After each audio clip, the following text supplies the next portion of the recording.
George R. Martin once wrote, "A reader lives 1,000 lives before he dies. A man who never reads only one." Books allow us to feel, see, taste, smell, say, hear, and experience what other individuals do, simply by reading the words. We live through the character. By being exposed to a myriad of lives, worlds, stories, our curiosity is sparked. The primary effect of books is inspiration. Reading science fiction from a young age, I've realized that it's the reason I'm interested in science. Science fiction inspires me of a better world, one in which anything is possible. By reading science fiction, I feel invincible, and I'm empowered to make a difference. Science fiction opens up a world of possibilities. Humankind made tremendous progress in science, yet there's still so much unknown about the universe. Any event happening in science fiction could be one of those unknowns. Even though science fiction is a product of creative writing, who knows when and where it turns out to be true? When we read sci-fi, we open up our imagination system that allows us to think that monsters are real and Superman might be flying around our city. Time travel, parallel universes, speedsters, ice guns, a flying hammer. Any of this give a tingling sensation? Welcome to the land of science fiction, a world of endless possibilities. When people read sci-fi, they often tend to think, what if this was true? What if people actually made such inventions like this? Reading sci-fi often encourages people to have an interest towards science. Reading science fiction comes with its own disadvantages.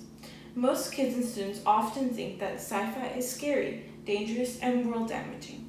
Most of everything involves sci-fi these days. The Netflix TV shows you're watching, sci-fi. Those video games that everyone plays, sci-fi.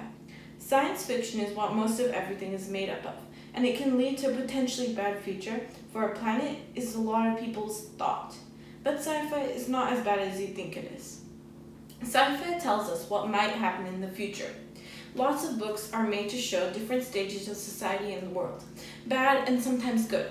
Now, one can argue for hours what bad and good would be for our world, but by seeing what happens in a society where no one can feel inferior through books, we can choose not to have a community like this in the future.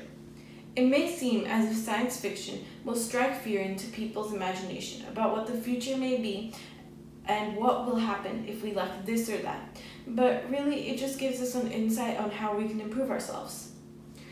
The short story Harrison Bergeron by Kurt Vonnegut is about how people living in this certain society have to wear buzzers stuck to their ears and handicap bags that hang on your neck. The smarter you are, the more weight added to your handicap bags, and the more piercing sounds in your ear. In the book, that was a way to make everyone equal.